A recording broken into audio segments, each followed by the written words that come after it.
The state Senate is back in session, and so are we with our Senate updates with Senator Julian Cyr. Welcome, Julian. Paula, great to be with you again. Fantastic. Happy New Year. Happy New Year to you as well. So you're sworn in.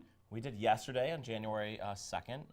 The Senate and the House was sworn back in. This is my second term. Very exciting because the Senate, after almost the last 2 years, we have been out of our chamber. We meet in this remarkably historic chamber. It's actually under the Golden Dome, and a complete historic renovation. You need to come and visit because it is sensational. All right. And really part of the real honor of this job is you get to work every day in sort of a living museum of Massachusetts history. The Massachusetts legislature, we're the oldest continually meeting democratically elected legislative body in the world.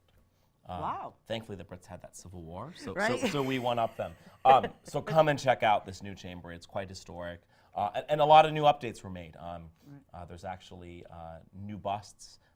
There's a quote from Frederick Douglass, which is acknowledged. And we're actually going to be bringing in the first bust of a woman into the Senate chamber, which we haven't had. So very exciting. New leadership under Senator Karen Spilka, our new Senate president.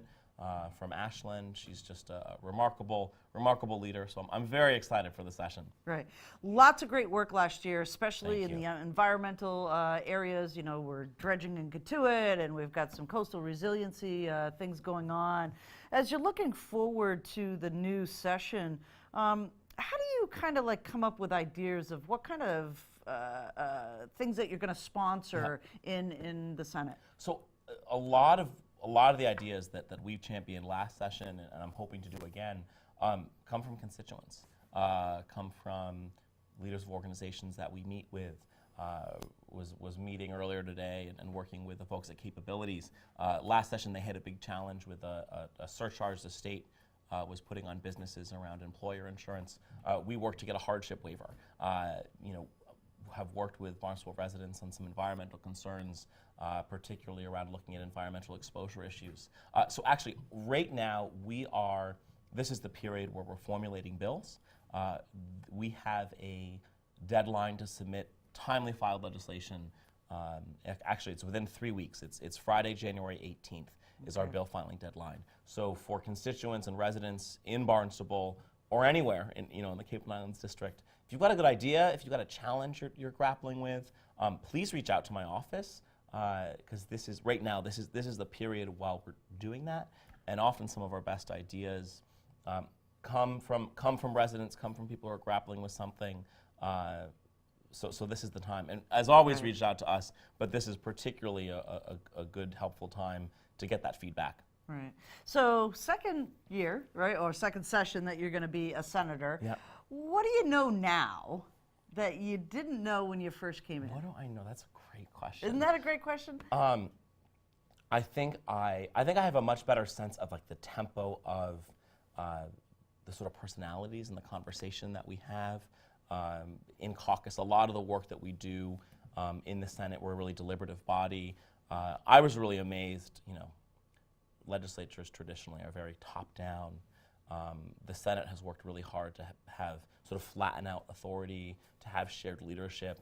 I kind of went in being like wondering, well, am I going to have a voice? Am I going to have to be, I'm the youngest member of the Senate. I was when I first was sworn in 2017. I'm still the youngest member. I'm a little older, but, wondering, would I have a voice? Would my colleagues listen to me?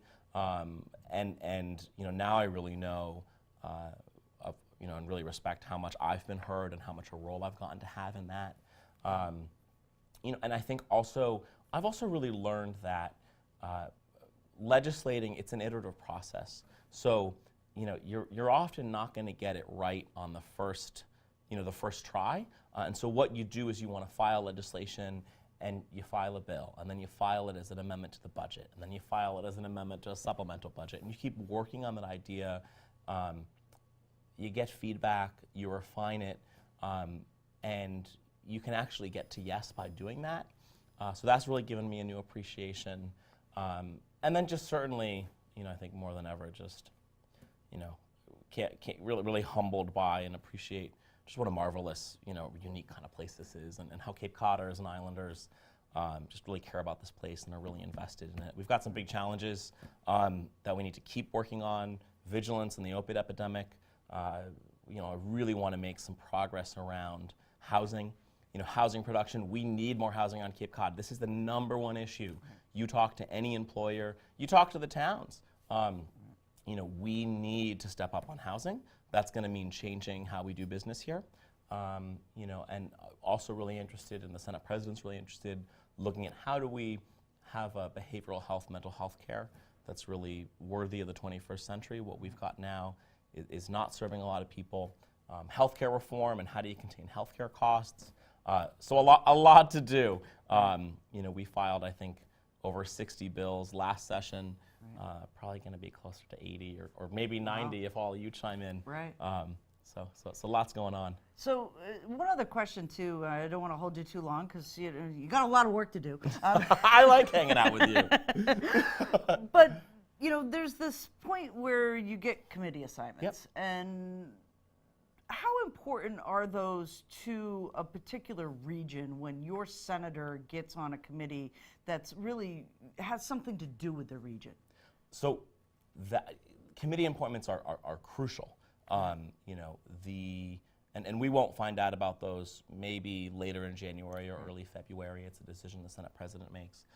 Yes, for the region, but also for essentially being a committee chair is you get to be a content matter expert in a certain issue. And some of those committees are quite significant. So if you're the chair of Ways and Means, I won't be the chair of Ways and Means. That's a little premature for a sophomore Right. a sophomore senator, but maybe someday. But those positions are significant. What's great about the Senate, and if you're in the majority party in the Senate, every member of the Democratic caucus chairs at least one committee. Actually, some of us chair 2. So you really get to stake out and really sink your teeth into an issue. And so whether it's transportation, you bring the lens of the challenges we have, with the bridges or the ferries.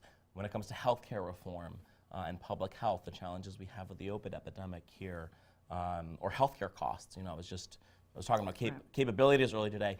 Their health insurance plan, the cost for their plan to provide health insurance went up $700,000 from last year to this year, right? We got to get a handle on that.